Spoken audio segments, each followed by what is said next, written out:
Okay, so good afternoon and good morning, potentially even good evening to some of our colleagues. Thank you so much for joining us for this session entitled From Responding to Redesigning, Using an Integrated, Coherent Approach to Build Back Better from COVID-19 and Beyond. This session is part of our International Forum for Sustainable Asia and the Pacific.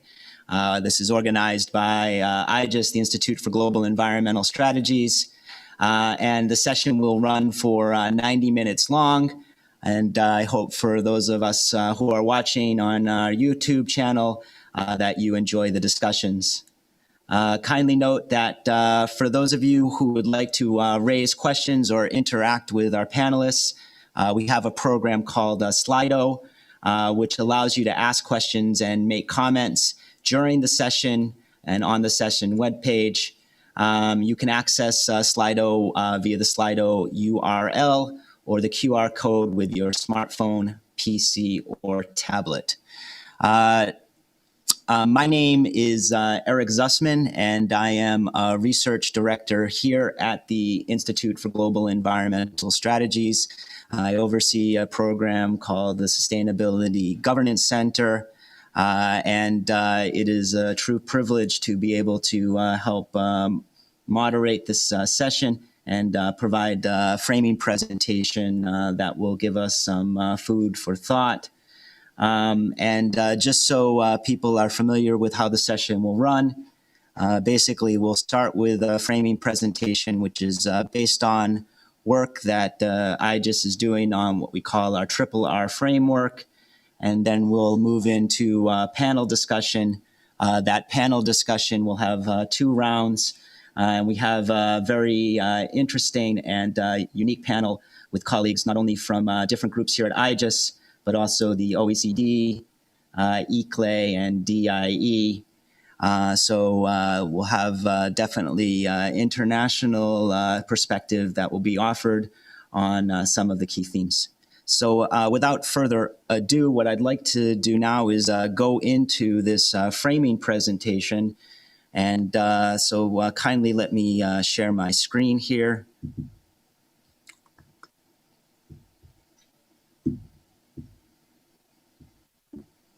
Okay, and as noted, this framing presentation is on what we're calling our R framework here at IGES. This is a framework that's being presented in the number 2 position paper on COVID-19. Hence, the name of the presentation is a Sustainable COVID-19 Response, Recovery, and Redesign. As also noted here, this presentation is based upon inputs and insights from over 20 colleagues here at IGES. So I'm presenting here, but this is coming from the collective energies and ideas from many colleagues that work with me here in Hayama, Japan. So let me start. The presentation itself will have 5 different sections. Start off with a brief review of COVID impacts, focusing a lot on the environmental impacts. And we'll delve into that topic a little bit more in the panel discussion as well. Then talk a little bit about what we call shocks, barriers, and policy coherence. And that will then set the stage for this R framework of focusing on these 3 elements of response, recovery, and redesign. Then we'll demonstrate some brief applications of the framework, both in terms of air pollution issues, but also I'll talk a little bit about applications in a business as usual setting. And then we'll go into our panel discussion with some discussion questions. Okay, so to begin with, it's, important to highlight that COVID has been, of course, a tremendously unsettling tragedy that's had an immense impact on human life and livelihoods. If we look at the current figures that are coming from the WHO COVID dashboard, the current number of deaths are slightly over 1.2 million, and the current number of confirmed cases are about 50 million.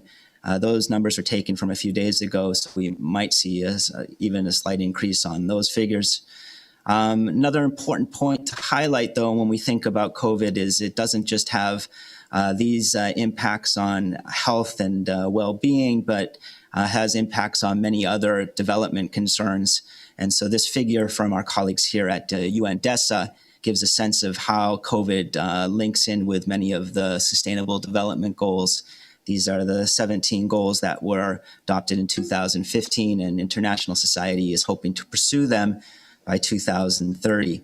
So COVID has big impacts on health and well-being and also many other development concerns. And some of these concerns link in closely with environmental issues that our institute focuses on. These include things like waste management. So we've seen an increase in disposable equipment and PPV. We've also seen some impacts on the positive side as well. So for instance, there's been a reduction in commercial and industrial waste. Similarly, when we talk about air pollution, a topic that will come later during the presentation, we've seen some reductions in certain forms of air pollution. For instance, particulate matter has decreased in many parts of the world, in many cities. But we've also seen sort of uneven impacts when it comes to, for instance, tropospheric ozone or indoor air pollution as people shelter in place or due to the lockdown of economies. When it comes to water and wastewater management, there are important implications both in terms of monitoring COVID. So it's possible to take a look at the traces of COVID from wastewater. We had a session on that earlier yesterday. At the same time, we've also seen some reductions in certain forms of water use, industrial water use, and also a growing need for, of course, water for hygienic purposes. Washing of hands is one way to try to prevent the spread of the infection. And then last but not least, sustainable lifestyles, where we've seen both new opportunities for lifestyle and work changes, some reduced travel, which has reduced environmental impacts. But also, I would suggest COVID has, for some of us, created a certain sense of unease and also a certain sense of query about what it means to live in a sustainable world. And I think this questioning is going to be quite important. And one of my colleagues will talk a little bit about that during the panel discussion. So the next point I want to highlight, though, is to what extent some of these environmental impacts and attempts to deal with and manage these environmental impacts could lead to bigger and bolder changes. The bigger and bolder changes that might help us achieve the Sustainable Development Goals that I started off with. These type of transformative changes, many people have remarked, are incredibly important if we want to achieve a sustainable world by 2030 and then pushing out to 2050 even more so. And one of the key things that I think is worth highlighting in this connection is this notion of crisis as being something that's a terrible thing to waste. This is a quote that comes from a Nobel economist at Stanford, Paul Romer, and he highlights the possibility of disruptive changes that can lead to creative and innovative changes in the way that we manage different issues and problems. This is largely because of what I'll call in broad terms, an exogenous shock, or a shock from sort of outside of the system of usual way of doing things. And this exogenous shock leads us to our next slide right here. I mean, this is a very simplistic version of two different development paths. One, our business as usual development path, where we have high levels of stress on the environment. And we could also relate this to socioeconomic concerns as well, to a more sustainable and resilient path, where that stress is decreased significantly. Now, one of the reasons it's very difficult to take this greener path is because there are several barriers. And what I would suggest is that these barriers, the technologies that we need, the institutions that we need, the finances that we need, are not sort of just separate things, but they're interrelated to each other, and they often are interlocking. So there's a sort of, for lack of a better term, the sum is greater than their individual parts, and that makes it more challenging for us to transition on to more sustainable development paths. And what this exogenous shock or crisis can do is it can help break down a lot of these barriers and create opportunities for new technologies, new institutions, and new financing arrangements that can bring in the resources and ideas that would need us to drive us down a more transformative, sustainable, and resilient development path. We've seen this happen in the past. I mean, there's been huge one-off events which have led to significant changes in the way we deal with environmental or sustainability issues. And COVID could potentially be that as well. The challenge, though, I would suggest is that, and what we've also found from a lot of research on exogenous shocks, is while sometimes these shocks are necessary to change the course of development, they're not always sufficient.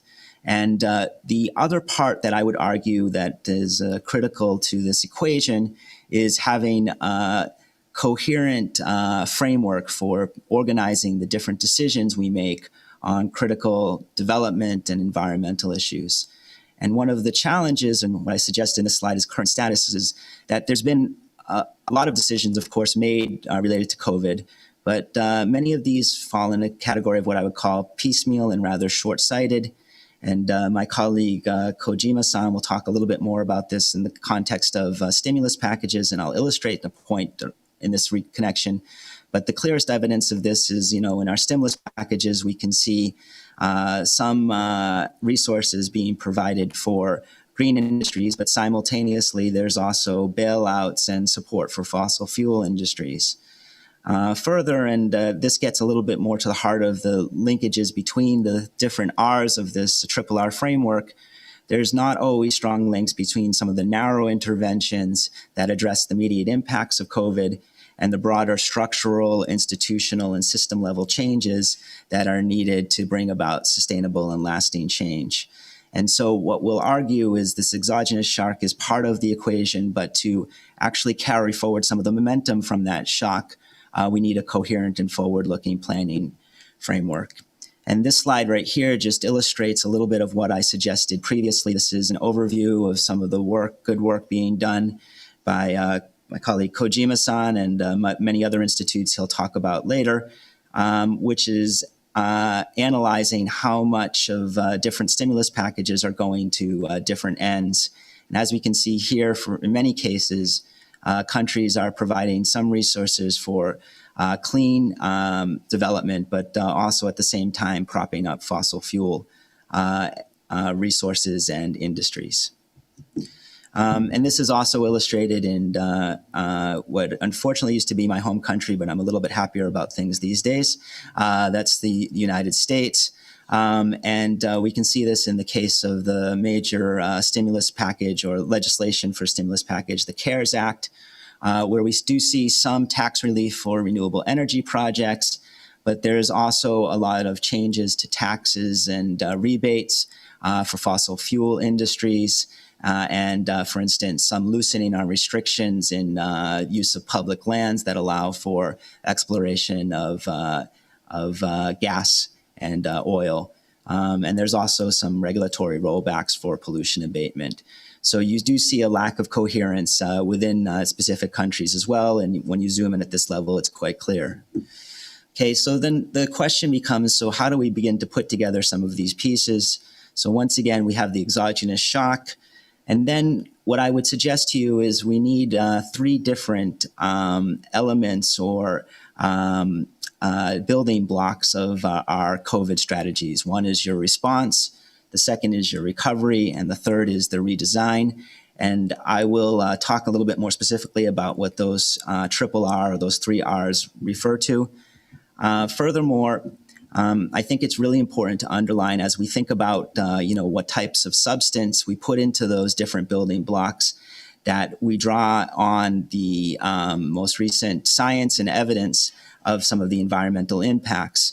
So the information that should be populating these different building blocks should come from some of the studies of the environmental impacts that I mentioned at the very beginning of the presentation.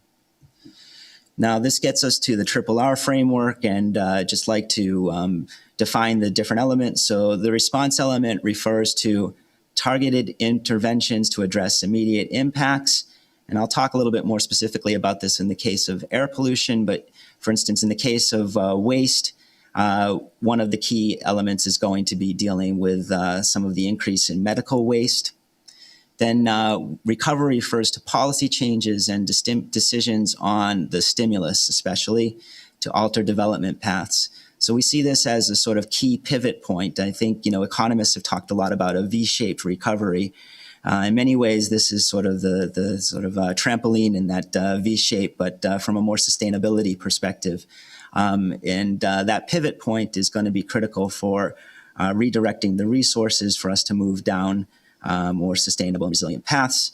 And then the last point is this redesign. And I think, some of my colleagues will underline this a little bit more in the panel discussion, but the redesign refers to systems and structures, institutions, and I would even suggest in some ways dominant modes of thinking that can lock in some of our unsustainable paths or open up or enable some of the more sustainable and just transition paths. And these structural changes are really, really important because they're likely to have the most lasting impacts and potentially be the difference between whether or not our recovery really leads to a sustainable and resilient future, or if we're moving back to sort of a more business as usual situation 3 or 4 years down the line. And this slide right here just highlights the differences between these different dimensions. So in the paper that we've shared with our panelists, we note that these different dimensions have different temporal outlook, scale and scope of change, and different targeted stakeholders. Yet one of the things that we underline is that there needs to be strong coherence between these different dimensions if we're going to really create strong impetus for sustainable and transformative change. So the 3 R's or triple R's need to be integrated together, and you need attention to all 3 of them. And so I'd like to just close with some brief applications to air pollution and then to highlight and contrast that with a sort of more business as usual scenario. So in terms of the response for the air pollution issue, we highlight the importance of responding to the crisis, and especially targeting communities with poor air quality, because that can aggravate some of the impacts of COVID, promoting teleworking and non-motorized transport. In terms of the recovery element, we underline the importance of allocating stimulus to air quality programs and also efforts to minimize rebounds. We've seen some significant improvements in air quality in places like Delhi, for instance, where colleague Kumar will be talking, and also promoting co-benefits. And then the last part on redesign is in terms of strengthening atmospheric governance and enhancing coordination between different agencies, making sure our institutions are responsive to marginalized stakeholders, and reconsidering some of our spatial planning. And then this is just contrasted to a business as usual case where we see response focusing on lockdowns, social distancing, and reducing travel, recovery with income support for fossil fuels and pollution deregulation, and redesign focusing on making operations resilient, but doing so in ways that are frequently end of the pipe. And I'd like to thank my colleague Mark Elder for suggesting this type of framework, which I think is quite useful, contrasting BAU to our triple R framework. And this is just highlighting the applications of the triple R framework to other issues: waste, wastewater, lifestyles, and then the BAU. And let me close with a few key messages as I've gone a little bit over time. COVID, while causing tremendous suffering and loss, opens opportunities for reorienting development paths. Policymakers need an integrative and coherent framework for organizing decisions related to COVID. This can help drive transformative change. And we need to apply this framework to enhance coherence within, but also across multiple issues. So last point is, I covered these issues in sort of a siloed fashion, but what I would suggest is that coherence is also important across these different issues, and the framework should be able to organize across these different issues as well within these different issues. Thank you very much, and I'd like to stop sharing for right now, and I'd like to grab a small cup of coffee before we start the panel discussion, or a small sip of coffee before we start the panel discussion.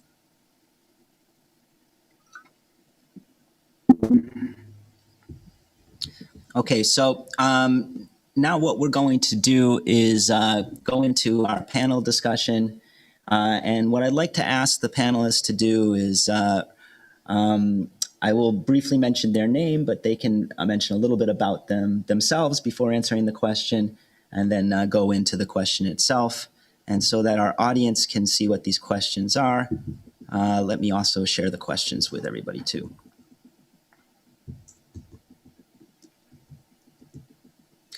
Okay, so our first panelist is a colleague from IGES, Erin Kawazu. And Erin, I have two questions for you.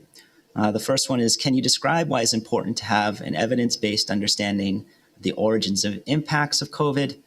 And can you also describe some of the key findings and facts regarding the environmental origins and impacts, and especially those that are not obvious to casual audience? Okay, thank you so much. My name is Erin Kawazu. I'm a program coordinator at the Strategic Management Office at IGES. And I work alongside Eric and others developing the R framework. So it's great to be here. So in respect to your first question about the importance of evidence, we understand from this crisis that there's just a sheer amount of information and speculation around the origins as well as the impacts is very confusing for the general audience, for policymakers, for whoever needs to intervene in the situation. And in that sense, there's just that bottom line need to discern the facts from fiction. The second point is more specifically about the origins, why we need to know how this came about.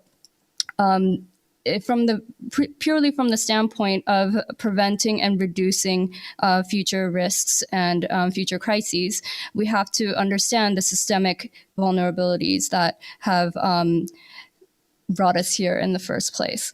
And especially those that have kind of blended into the background before the pandemic, such as social inequities, for example. These have to be addressed as they have been exposed by the pandemic. And this is maybe one of the only ways in which we can start to rebuild the resilience that we desperately need. So with respect to impacts, I would say that given our limited resources, we have to identify priority areas and parts of the systems which are being the most affected by the pandemic, and as well as I guess the outfall of the pandemic in terms of the emergency measures that have disproportionately affected certain parts of society. And in this sense, we need to know who is affected most in what ways, and we need to know which sectors in terms of the environment or sustainability, for example, we need to know where we need to prioritize the most and at what timeframes or scopes. So just to finish off my answer to this question, my belief is that policy band-aids are very useful for short-term issues and emergency interventions, but they're not necessarily coherent as mentioned in the framing presentation. And they may not lead to systemic changes that we desperately want and need. So with respect to your second question regarding key facts and findings, thankfully you've already kind of stated most of them, so I won't go over too much. But first, I would say that the numbers that Eric just mentioned were updated, and over 52 million cases have already been confirmed and almost 1.3 million dead. And these are only official numbers, so we have to consider that there are many more out there. And of course, with that, these are only direct impacts of COVID, the virus, and not necessarily taking into account the huge economic repercussions of the pandemic and the crisis in general. So with respect to key facts on the origins, we know that COVID or SARS-CoV-2 is a zoonotic virus, and there has been interspecies transmission, and this is scientists believe that it came from bats, but it could have been through from bats to pangolins and then to humans, or from bats to humans we're not sure. But in any case, the point we want to reiterate here is that zoonotic diseases are not new, and it is really this time the critical component is the increased mobility of people that has brought on the pandemic nature of this crisis. Secondly, with impacts, I'm not going to go too much into depth with this due to time, but as we know, waste management has become a huge issue. Medical waste has gone up, commercial and industrial waste has gone down, fortunately, but as a result, residential waste has gone up. With respect to air pollution, Eric has already mentioned that there's a lot more nuance than previously mentioned. So outdoor, it depends on the pollutant, and certain types of pollutants have gone up as well as gone down. So, and then of course with indoor cases, in some cases increased pollution because of the use of biomass cook stoves, for example. And for any more detail about waste management or wastewater, please tune in to thematic tracks 7 and 9 from a few days ago. Thanks. Okay, thank you so much, Erin, for giving us a very thorough response to this question and also highlighting the environmental linkages with some of the socioeconomic linkages. I'd now like to turn the next question over to my colleague, Satoshi Kojima. Kojima-san, I'd like you to explain about this energy tracker, a little bit about how it was created and some of its interesting findings that it's generated, and how it might be used to motivate countries to use their stimulus for more sustainable purposes. Okay, thank you, Eric. So my name is Satoshi Kojima. I'm a Principal Coordinator, Strategic Management Office, IGES.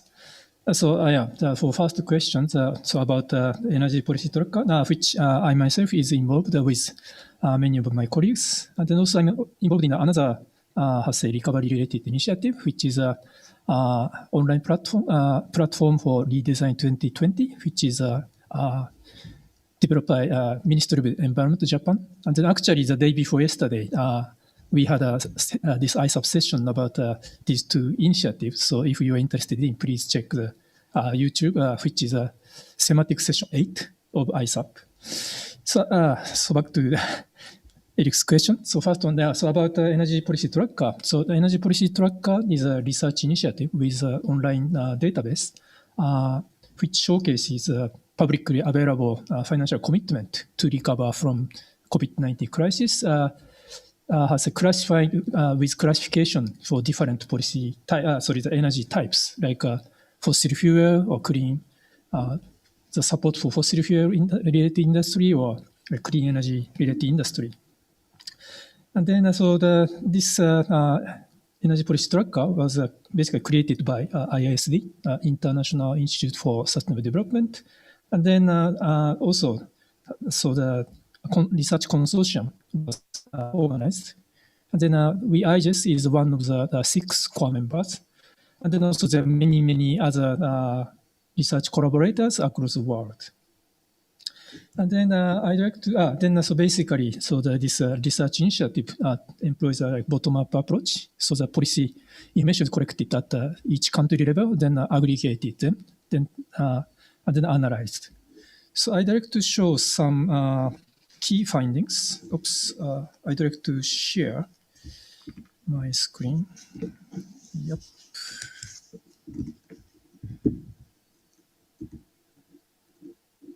Okay. Can you see? So this is it's a screenshot of energy policy tracker web page. Then this page just shows like aggregated information about G20 countries. So, but it's kind of a representative characteristic that, as you can see, the graph, the round graph, like majority of recovery policy in terms of the financial commitment goes to fossil unconditional, means to support fossil fuel related industry without any condition. So it's nearly 50% of financial commitment goes to this sector. And then So together with this fossil unconditional and then the fossil conditional, which means supporting fossil fuel industry with some conditionality. So actually, so more than half of financial commitment goes to fossil fuel related industry. But good signs also there are substantial amount of recovery policy goes to support the clean energy related industries. Like clean conditional means it's a supporting clean energy policy, but whether it's really clean or not depends on some condition. And then like nearly 23% of money goes to this clean conditional. And then the clean unconditional means supporting clean energy related industry without any condition, which is also like 12%. So relatively, says not small amount of financial commitment also goes to clean energy. This is one good news. But currently, most of these clean energy-related supportive measures in European countries like EU and then some major EU country like France and Germany. So we need to have a more clean-related recovery policy across the world. And then to second question, okay, so how to motivate countries for more like green recovery type initiatives. So I think information sharing is important. So this is a major purpose of this energy policy tracker. So particularly providing information on untapped opportunity for the sustainability transition is very important. And then also it might be effective to provide information of potential the problems caused by unsustainable recovery policy, like if unsustainable infrastructure is developed for this recovery policy, then this will be maybe stranded asset. So to provide such kind of information to avoid the waste of money and then to encourage more sustainable transition is very, very important. Thank you very much. Okay, thank you so much, Kojima-san, for describing this tracker and also underlining this importance of the stranded assets. I think is very useful, especially when we think about this redesign element. So now what I'd like to do is move it over to my next question and next colleague. This is a question for our colleague from OECD, Carina Lindberg. Carina, can you help the audience understand what policy coherence is and how the OECD is working with developed and developed countries to strengthen it as countries confront COVID and pursue other development goals? Yes, thank you, Eric, and good morning or good afternoon, everyone. My name is Carina Lindberg, and I work in the OECD's Policy Coherence for Sustainable Development Unit, which is part of our Public Governance Directorate. And the OECD has been working on policy coherence for over 20 years, and it started in the context of aid effectiveness, but it's evolved and now includes the broader notion of sustainable development, both in our home countries and in developing countries. And for those of you who didn't know, policy coherence for sustainable development is actually its own target in the 2030 agenda. It's target 1714, which is part of the means of implementation and specifically calls on countries to enhance policy coherence for sustainable development. So what do we mean by this? Well, PCSD can be defined as an approach and policy tool to integrate the economic, social, and environmental dimensions at all different stages of the policymaking process, both domestically and internationally. So it's about addressing the complex interactions between the SDGs and to capitalize on synergies, while also making sure that there are no costly trade-offs involved and also spillover effects on other countries, in particular on developing countries. And so to support our members and partner countries, last year we developed an OECD recommendation on policy coherence for sustainable development. And this is an internationally recognized standard that provides countries with, or equips policymakers with the appropriate tools and mechanisms for facilitating coherent SDG implementation. And as you mentioned, Eric, policy coherence has indeed, it's become even more relevant over the last year in the context of COVID-19, because as you know, and as you highlighted, sustainable recovery requires mutually supportive and integrated policies across all sectors and time horizons.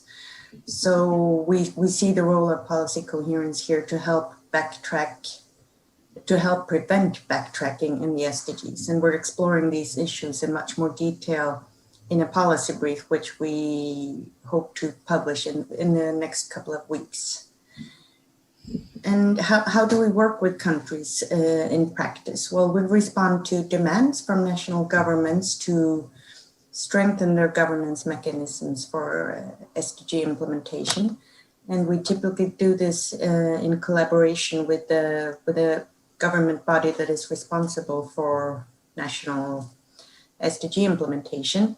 And it goes through the steps of an assessment, sometimes a self-assessment by the country, to policy analysis and towards a set of policy recommendations or an action plan.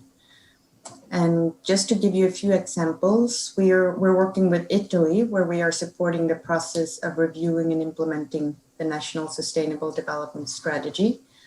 In Poland, we are supporting them to develop a capacity building program for civil servants to develop the skills and leadership capabilities needed to implement the SDGs. So to complement the institutional aspects of SDG implementation.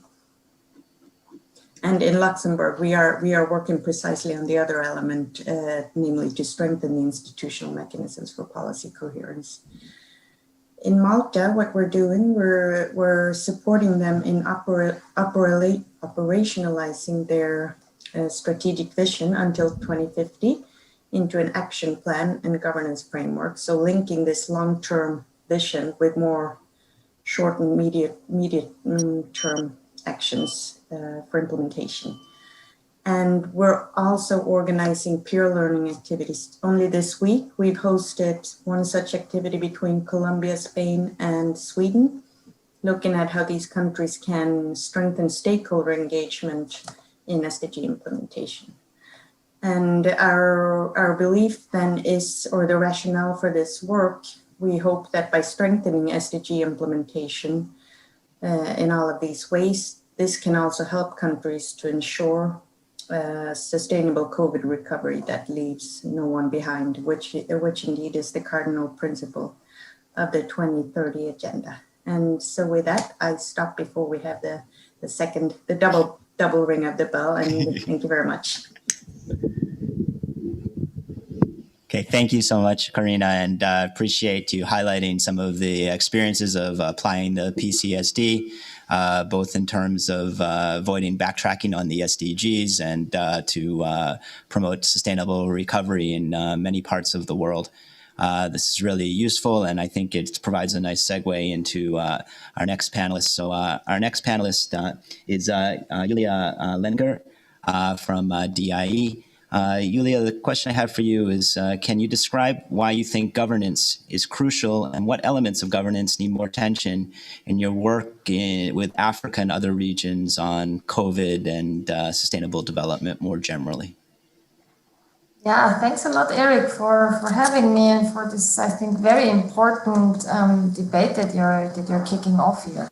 I'd like to talk about 3 points that address your question, both questions. So, but before doing so, let me say my point of departure. So my point of departure are 2 observations, which I think are important for the question of response, recovery, and redesign. And this is that COVID-19 is an accelerator of trends that have been there before.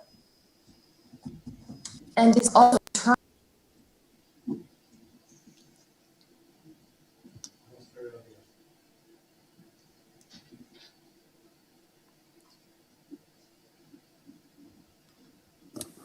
the microphone seems to be muted.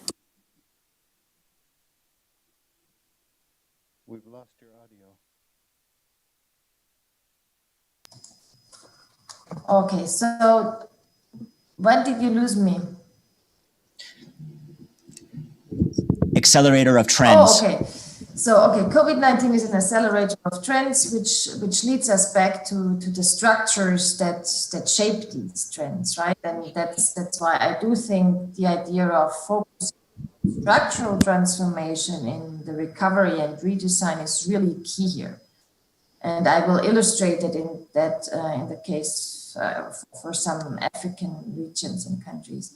And my second point of departure is, and this sounds kind of simple, but it has huge implications for how we go about the 3 Rs. And this is that the COVID-19 pandemic and any other external shock alike is a challenge for all countries around the globe.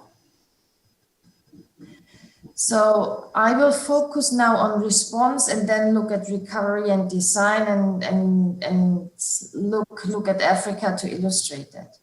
And one very Africa specific observation here is that when the pandemic started and it evolved in a negative way in many OECD countries, the idea was, so it will hit Africa badly. And so this stereotype, if it hits the global north badly, it will hit Africa even worse.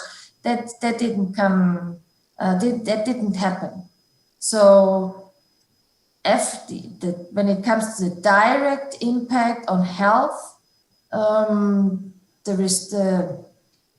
the impact on Africa was not as bad as in all other regions. And this is because the policy responses were swift. Countries have more effective emergency health frameworks than other countries. There's a lower age structure, and a very important issue for the governance theme is that social cohesion was crucial in many countries, and the way how societies reacted and dealt with the policy responses policymakers came up with. So the relationship between state society is very important, and we just did a large study on Africa and responses and consequences, and we see this across the board actually. And maybe important to say also that middle-income countries are hit worse than the other countries, which has to do with their connectedness and can tell us something about other countries in other regions as well. So my third point about recovery and redesign. So here, I mean, I said Africa wasn't hit as badly on the short term when it comes to the direct impacts, but since COVID-19 is an accelerator of trends that have been there, it also accelerates and deepens structural divides that are there and structural weaknesses of many African societies. So one is the economy, the structural weakness of the economy. So basically, it's assumed that 10 years of economic and social development, the whole decade is lost. So more or less at least 40 million people will fall back into poverty, 27% in food insecurity, and inequalities will increase. And this structural issue has two implications for the governance. First, there is a need to look at the global level as well, because structural transformation is not only country level. Structural transformation is also about global structures and inequality when it comes, for instance, to the world trade and commodity, Africa being dependent on commodities. And my second point, and then I stop here, it's really important to look at societies and not only at political institutions for the governance framework. Thanks. Okay, thank you so much, Julia, for bringing in these important points about the accelerator of existing trends and some of the impacts it has on structural change, both at a global level and national and even community level. And thank you for highlighting the importance of social cohesion and not only to focus on policymaking institutions, but also these social issues are critical. I'd like to now turn over to our colleague from ICLE, Mr. Kumar. Mr. Kumar, the question for you is, can you explain some of the unique opportunities and challenges of that cities are confronting as they seek to become more sustainable and resilient in the face of COVID? The floor is yours, Mr. Kumar. Thank you. Thank you, Mr. Eric. Good morning, good afternoon, and good evening to all the participants. Thanks for giving me this opportunity to talk about the city governments. As Eric said, I'm Emani Kumar, Deputy Secretary General with ICLE Local Governments for Sustainability, a city association for the last 30 years. And we are working very closely with the city governments and helping them through various pathways, what we call it, to help and support the cities. The importance, I think, all the previous speakers and Eric was also in his presentation talked about how do we 3R principle, like how do we redesign response, recovery, and redesign things. Everybody knows that the cities are close to the public, close to the population, close to the human beings. That is.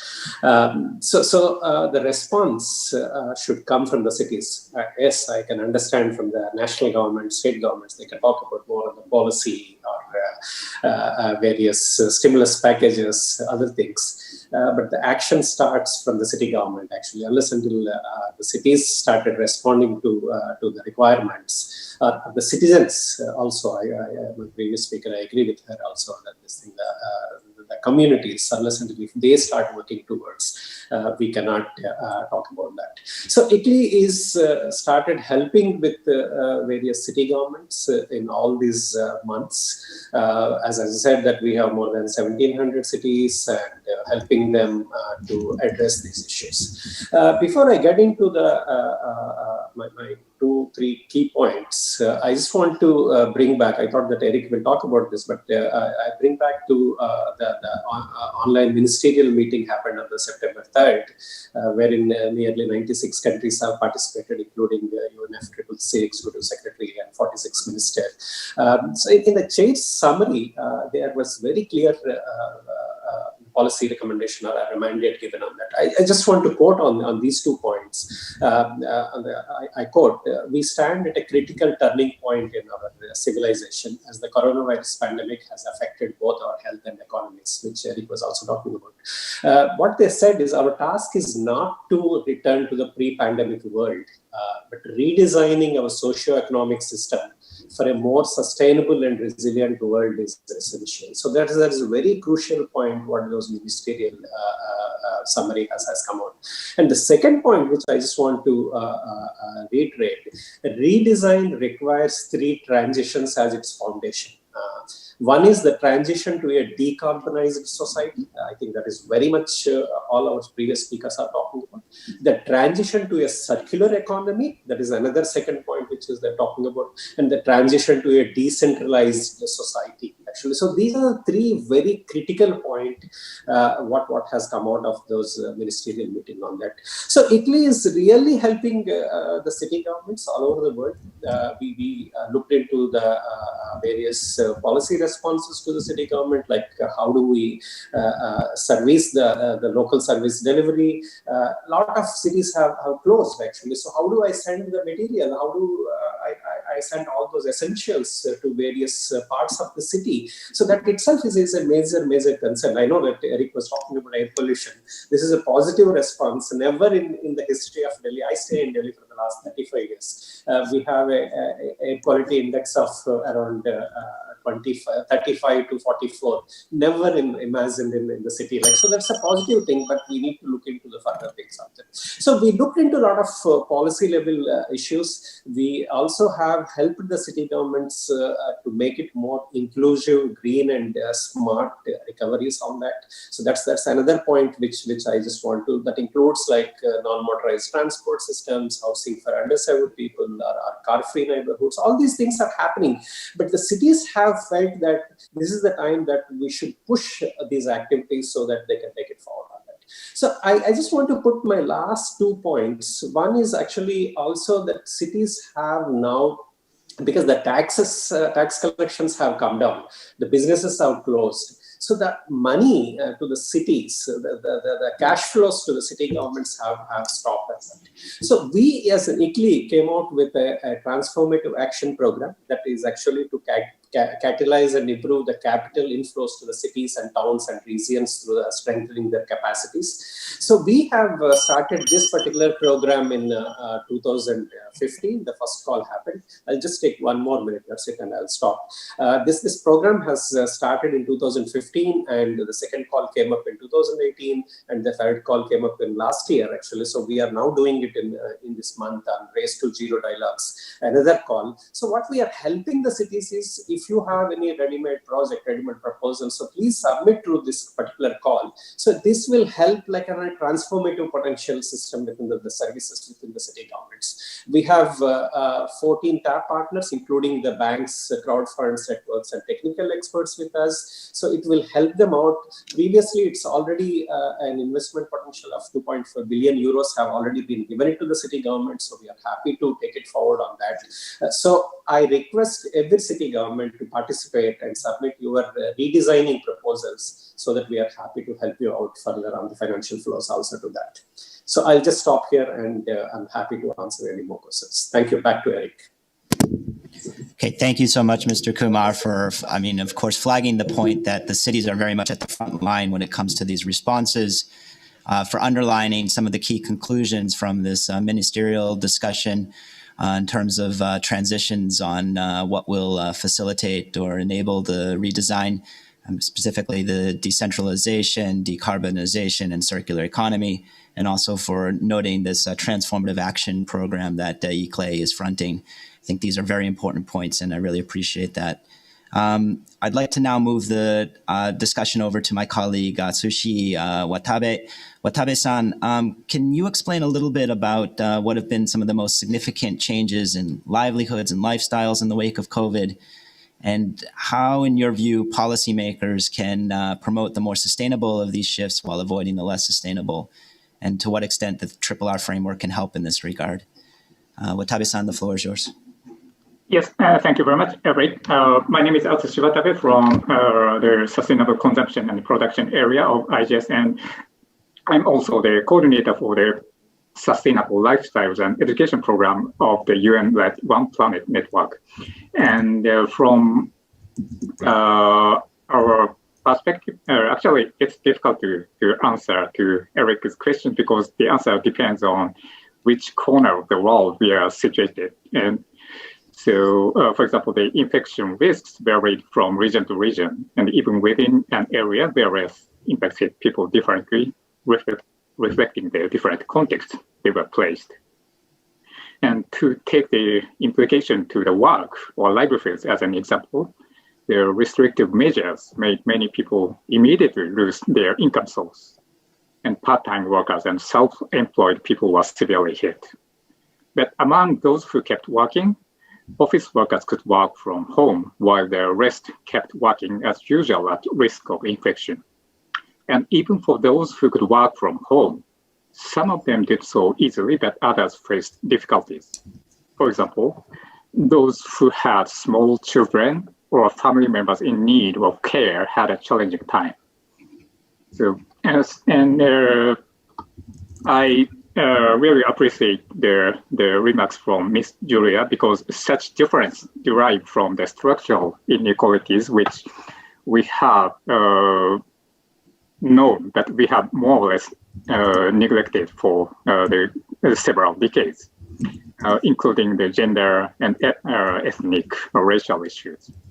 And women experienced more significant reductions in working hours in many countries, and of course earnings in many countries as well, since they were more often in workplaces with high economic impact and high risk of infection. And also, even in home, they had heavier parenting roles. And the same is true for learning opportunities. 90% of the world's learners have been locked out of schools by the end of March. And online education has been tried, but the availability varied by region and schools level. Compared to Europe, Asia and Latin America had lower adoption rates of online education, and it was even less in African countries. And even in the same country, online education was not popular in the regions with poor network infrastructure. And additionally, the online shift was more difficult in primary and preschool education than secondary or tertiary levels. And particularly in the basic levels, the experience of learning depended heavily on the availability of parents to support kids. What is even worse, the impact on learning and work led to a range of impacts on survival. For example, even in countries like Japan, school closures meant that poor children lost valuable opportunity to eat nutritious meal at schools. And we can also wonder where were the children while they could not go to school. So we should remember that this home is not always the safest place for kids. So, also we should also reconsider that some of the supporting social schemes, such as the kids' cafeteria for providing meals for children who can't have enough food at home, were unable to operate during the emergency period. So to put it short, structural inequality have caused both direct damages to economy and health, as well as indirect threats through hindering the social support mechanisms. So having said that, policymakers should think about supporting the most vulnerable groups, as my colleague Erin suggested. And we need to address two issues at the same time to resolve structural inequalities and also to recover the opportunity for collaboration, social schemes to support each other. And to this end, the Triple R framework can help us comprehending our challenges. So our response should focus on supporting lives, enabling people to reach out to basic needs. And recovery would need through the strengthening of the technical and social infrastructures for supporting daily living, such as food, water, health, sanitation, waste management, and so on. That the redesigning of the way we think of sustainable living is also essential. And we should design our sustainable societies, not just by the experts or policymakers, but also together with the ordinary people who have been surviving this crisis. So I will stop here. Thank you so much.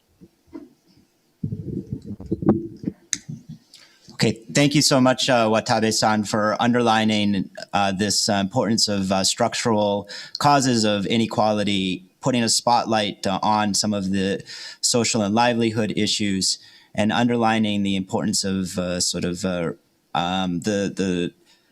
impacts on learning opportunities and how these might be uneven between different segments of society. Now I'd like to go into the next round. For the next round, we're running a little bit low on time, so I want to try to keep our answers as short as possible. The next round, we'll start with our colleague Erin again. And Erin, can you offer your assessment of why it's important and how inclusion plays a role and fits into this Triple R framework, especially when we talk about just transitions? Thank you.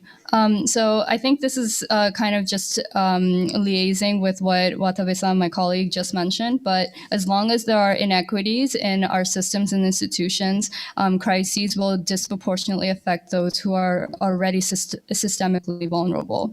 And so this is true in the case of COVID, as we've seen, and true in the case of climate and many other issues that I can think of. So in that sense, why it's important to have social inclusion, it's first because we need to address the needs of the most vulnerable. But second, in terms of ways forward, we need to also mobilize collective action and not just have decisions being made by policymakers or experts. And so one example of where not having certain groups represented could backfire, you could think of the Yellow Vests movement, for example. And lastly, for maintaining diversity in decision-making, this is critical for as part of the democratic process. And in related to my second point about mobilizing collective action, it is not possible to really come up with a solution that works for everyone if not everyone is represented in the decision making. And to answer your second question about how this fits into our RRR framework, a core part of the redesign component is this element of inclusion and just transition. And this is because we believe that a sustainable and resilient recovery is not really possible if we are just leaving the marginalized populations and groups behind. And when applied as intended, this value, this core belief that we have should be translated into both the response and recovery phases. So in response phases, we might be targeting specifically those who need the most help. Or in the recovery phases, we might maintain that diversity in decision-making that I just talked about and mobilizing the collective action that we need. Thank you. Okay, thanks so much, Erin, for underlining the importance of collective action and highlighting the key role of this just transition in all three of these different building blocks. I'd now like to turn the next question over to my colleague Kojima-san, Satoshi Kojima. And Kojima-san, the question for you is, can you describe the linkages between these different response, recovery, and redesign elements and how they possibly can be strengthened? Okay, Eric, thank you very much.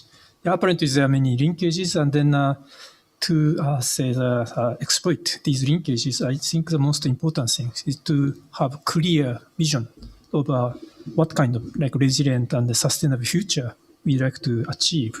And then also maybe in addition, I think the distinction between with COVID-19 and then after COVID-19 might be also important.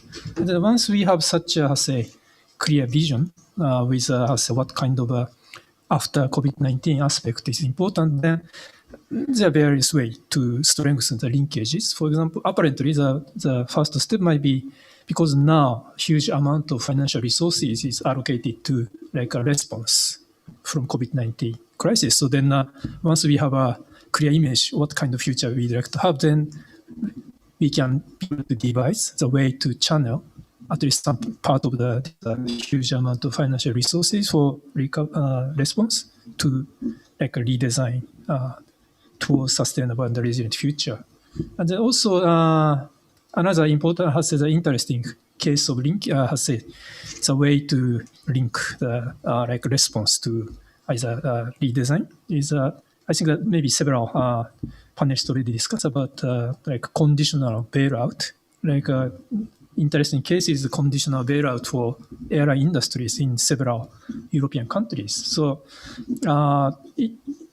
apparently, like to rescue these like a damaged industry, like airline industry, which is currently heavily reliant on fossil fuels, which is not necessarily sustainable. But with conditionality, coupled with bailout for airline industry, that, for example, like on condition that the airline company made effort to increase like a share of a clean fuel, like biofuel, etc., or like to accept the imposing tax on airfare for as a part of like carbon pricing. So with this kind of conditionality, these the damaged industry can be encouraged to make more effort to like sustainable like future of this industry. So this is one interesting case. So there, I think once we have a clear vision what kind of future we want. There are many linkages, potential linkages among different, the type of policies like response, recovery, and then redesign must be like available. Thank you very much. Okay, thank you so much, Kojima-san, for underlining the importance of having a clear vision and a visioning exercise to try to identify these different linkages. And I think this idea of the airline bailout and how we can also possibly link into a carbon tax is very interesting way of thinking about getting some of these linkages and also the result of this visioning exercise. So thank you, that's really good. And now I'd like to move the discussion over to my colleague from the OECD. And I'd like to get your sense, Carina, of the sort of strengths and weaknesses of this RRR framework and just the overall view of how it relates perhaps to OECD's work. Yeah, I think I'll just leave it at that. The floor is yours, Carina. Thank you, Eric. And thank you for congratulations, first of all, on this framework. I think it adds important value to the international debate on these things. So thank you for that. I really appreciate the focus on the need to have the evidence base in order to design these response, recovery, and redesign policies. And as you know, much of the OECD's work, well, at the core of the OECD's work, we also have this evidence base, and our Secretary General often refers to this fact that what you can't measure, you cannot change or improve. So I think that's a strength of the framework. I also like that it takes this integrated approach to the issues that it addresses and the practical applications that you present to help ensure this horizontal coherence. Another point that I would like to emphasize is this interrelationship that you mentioned between the different elements, the different R's, because as you mentioned also, this helps to ensure coherence over time, the short to medium to the long term. So there's the notion of temporal coherence addressed as well.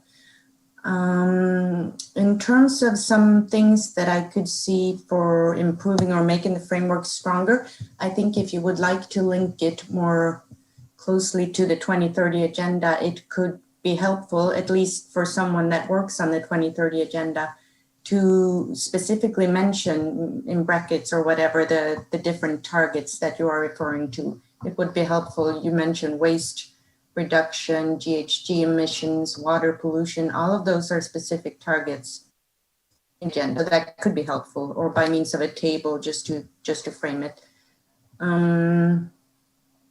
You said yourself, Eric, that it would be good in the future if you could also look at integration across the different issues, and I agree with that. That would be very interesting.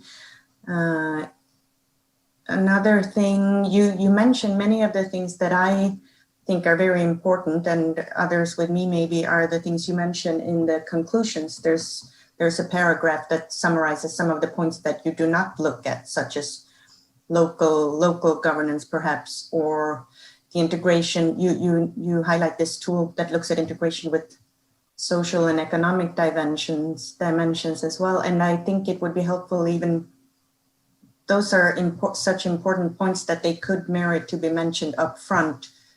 And then go on to say that the paper, all of these points are important, but this paper focuses on this narrower scope. But that's just a suggestion. Also, this pay even more attention to the transboundary impacts, perhaps, because as we know, they are strongest in the environmental and planetary goals. And in terms of applying the framework in our work, I think it can be very helpful in supporting this recommendation that I mentioned, because we have different principles there. And for example, the RRR framework, the evidence that it generates to ensure that short-sighted recovery measures do not undermine attempts to transition to more sustainable development paths can be used to support the implementation of our second principle in this recommendation, which is which is to develop a strategic long-term vision. So planning for the future to make informed policy choices. And also to help ensure commitment beyond government administrations. Another principle, well, you caution against an uncoordinated government intervention and provide a tool for helping policymakers to leverage the interrelationship between different environmental challenges caused by COVID-19. This links very closely to our fourth principle on coordination, which calls on four different government mechanisms to allow ministries and public sector agencies to define priorities and anticipate the conflicts and trade-offs. So we're in the process of developing a practical guidance note to implement our recommendation. And I think that many of the points you make in your framework and also the country case studies that you will be doing or the practical examples that you mentioned will help, could be highlighted also in our guidance note, where we would like to lift up good practices from around the world. So to conclude, I think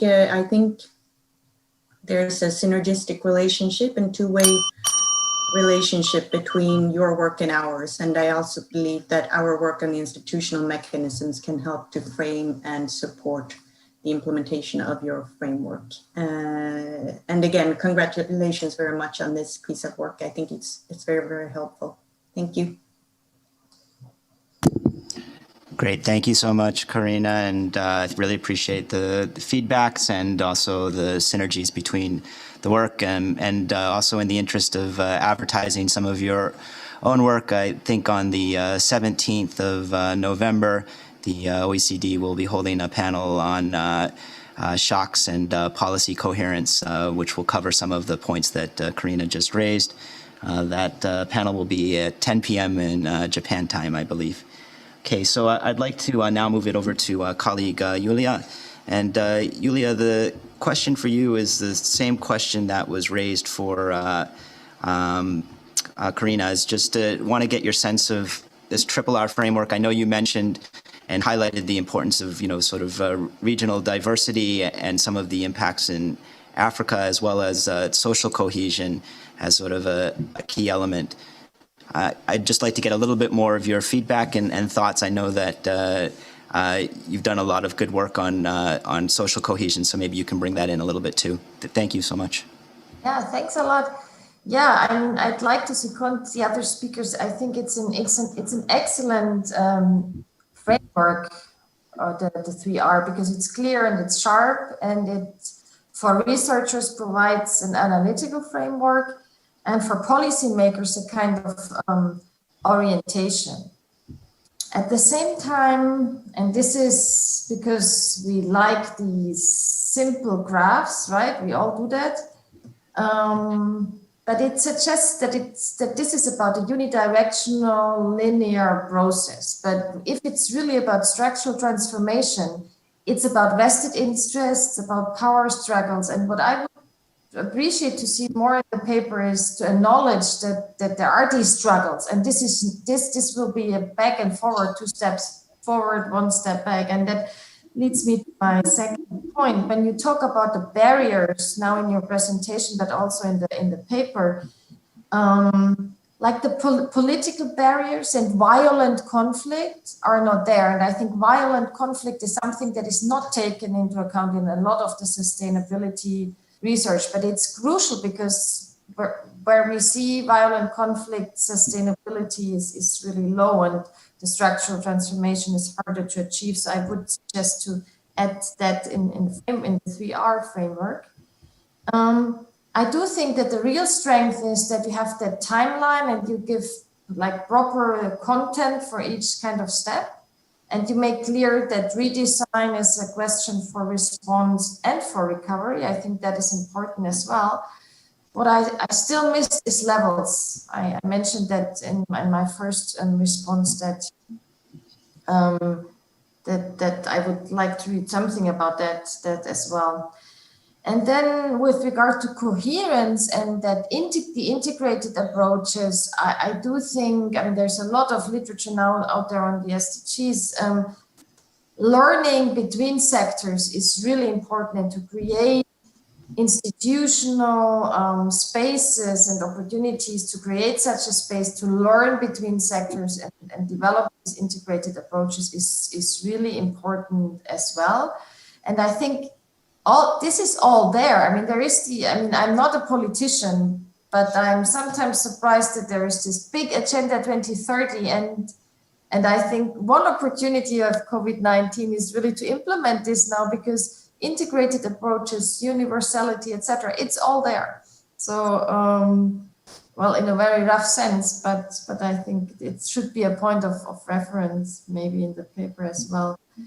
And with regard to social cohesion, and thanks for the question on Slido, and the question was whether I think that individuals in the global north or societies in the global north are less cohesive than in the global south.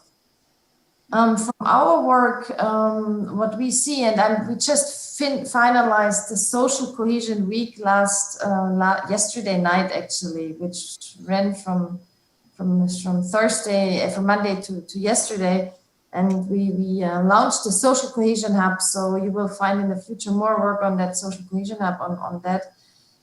But to answer the question, no, it's not about north-south. I think I have no good alternative concept so far, but we should forget about the north-south.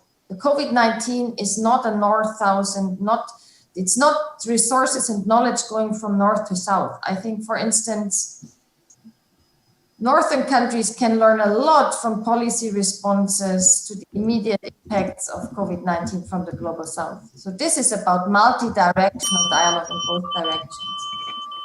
And this is the same with social cohesion. This is not about specific to regions, to north or south, but it's more about, I would group countries. So if we look at high income and middle income countries that are large and very complex in policy making, their social cohesion is lower. And we find in that study on Africa that social cohesion in lower income countries is much better than in middle and high income countries.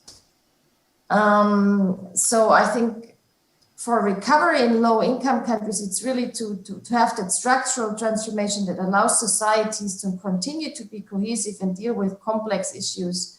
Whereas in middle and high income countries, the challenge is really to reform and redesign the way that they can accommodate these different interests and social cohesion.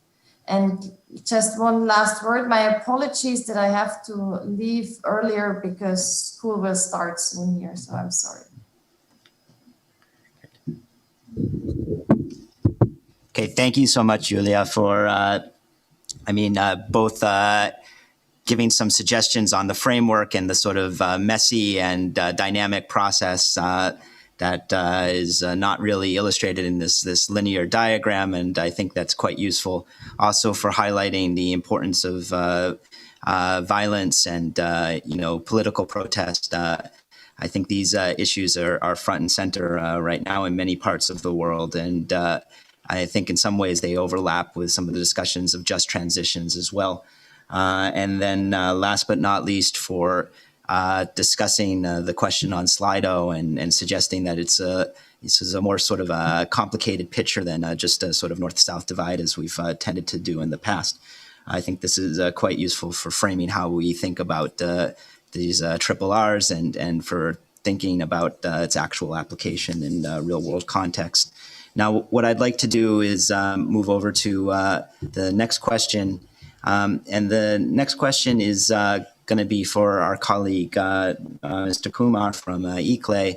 And what I'd like to do here is there's a question actually on Slido that's directly for him. It's about a possible response and the fact that strategic policies to stop accelerating global urbanization, is that a possible response? Should we slow down global urbanization? And also a question about, is there any evidence that less dense cities are more capable of handling the pandemic. So a question about the density issue, and then should slowing down urbanization be part of the solution? Mr. Kumar, I'd like to turn it over to you. Thank you, Eric, and a very interesting observation or a question. I can see that.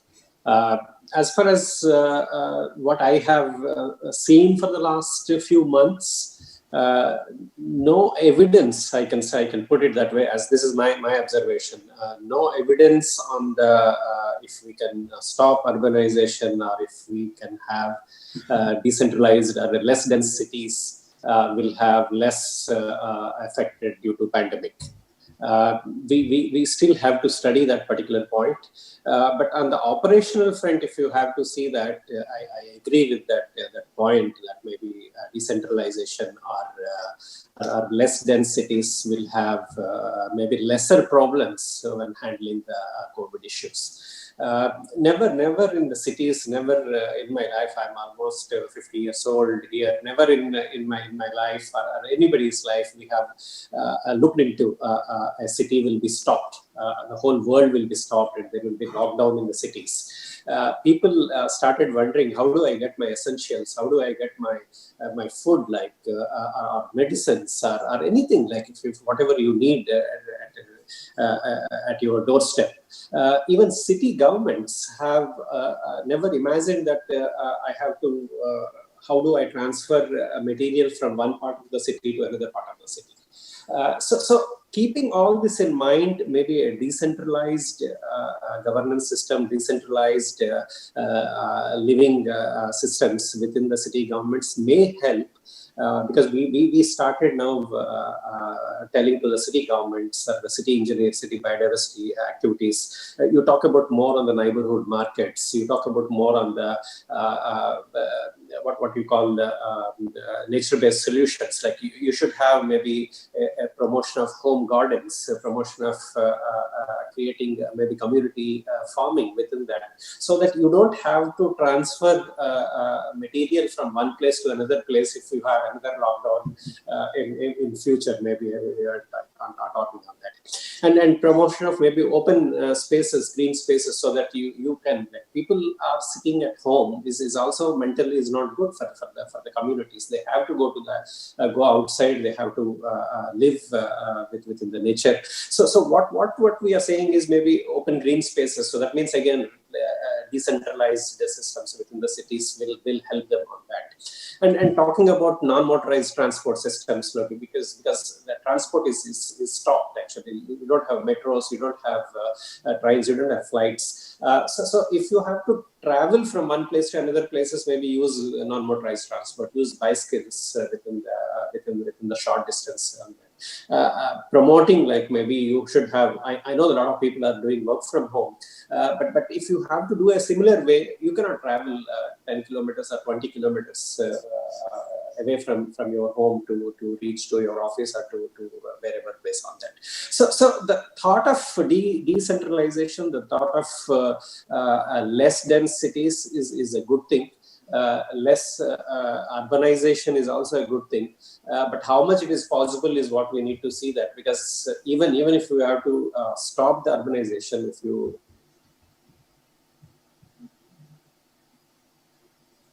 that is also not going to be helpful, because the health system also needs to be improved, and most of the cities are not in a position in the southern parts of the world I'm talking about, not in a position to address the health-related issues, health-related infrastructure on that, because the cases are increasing and you don't have the ICU beds, you don't have hospitals, you don't have health centers. So that's also another issue on that. So my last point, which I just want to put it, yes, maybe we can look into the less dense thing, but Eric, I just heard that, and this is really happening in most of the cities, is a lot of cities have postponed their decisions to improve their infrastructure. They postponed their policies. But now it has come that they have realized that no, we cannot wait. Let us start work immediately on ground, and let us put the policies. Let us take a final decision and start implementing that, so that we can address any of these type of pandemics or epidemics coming in future also. Yeah. I'll stop here. I think that's what my answer to your question. Thank you. Thanks a lot again.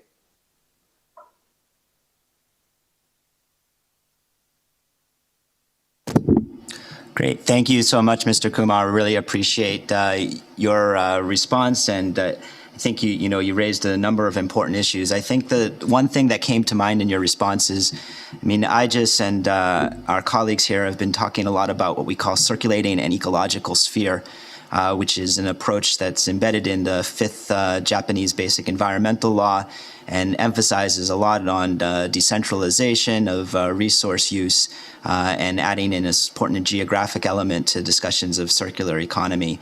I think a lot of what you were saying resonates with that concept, and I know some of my colleagues are applying it in India, in the Nagpur region of India, so maybe we can follow up on that a little bit later.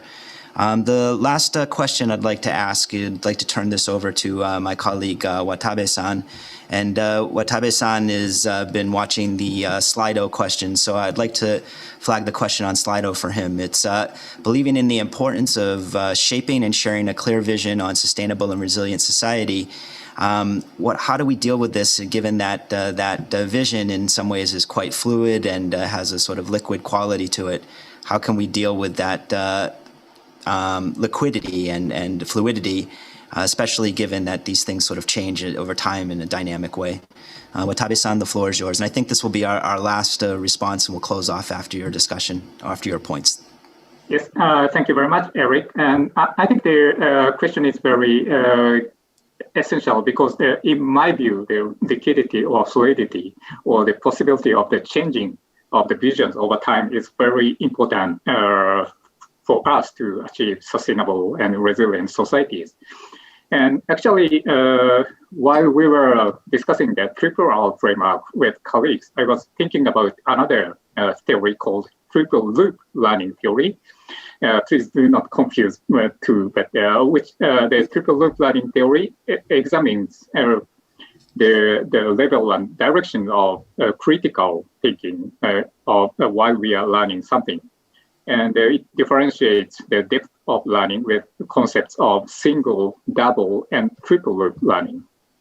And single loop learning is represented by a question: are we doing things right? On the other hand, double loop learning is more critical because here we need to ask, are we doing the right thing?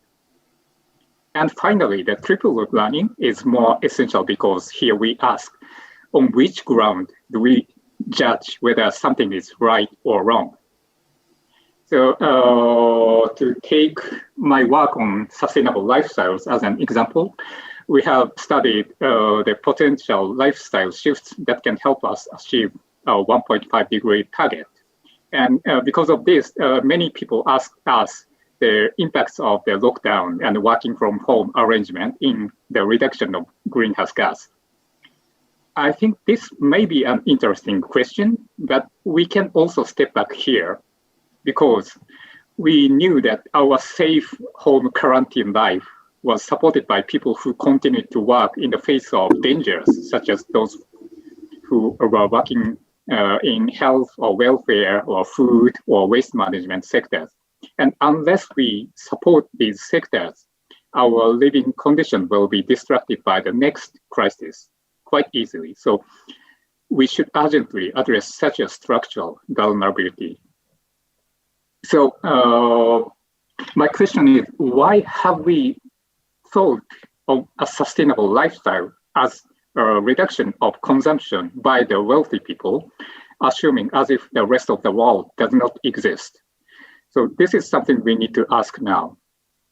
And we have coordinated the international program on sustainable lifestyles over 5 years and collaborated with more than 20 projects promoting sustainable living in cities, communities, or schools. And most of these ground level initiatives have been hit seriously because of the lockdown and the school closures and so on, because it meant they were unable to collaborate with each other. But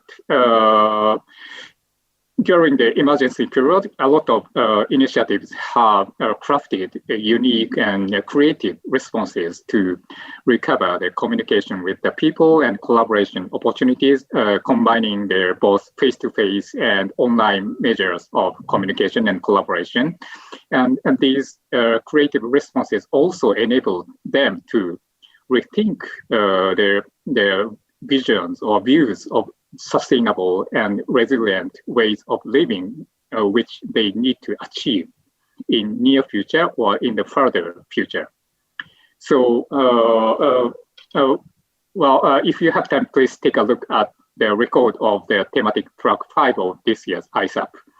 But we can learn from these unique responses on the ground. But to do so, we need to free ourselves from the narrow scope of sustainable lifestyles as the reduction of consumption. And we should pursue sustainable living through a more systemic approach to link with issues like waste or food or job security or education or health or urban design, for example. So my point is that the questions can be, how did we come to believe that certain agenda was the right one? And what have we missed because of their belief? And by way of thinking this, we can positively take the fluidity or liquidity of the visions of the future sustainable society. I'll stop here. Thank you. Okay, thank you so much, Watabe-san. I think the points that you raised in terms of this triple loop learning and for this sort of constant critical questioning that needs to sort of occupy how we consider the response, the recovery, and the redesign, and animate it and motivate it, I think are a very useful way to conclude our discussion.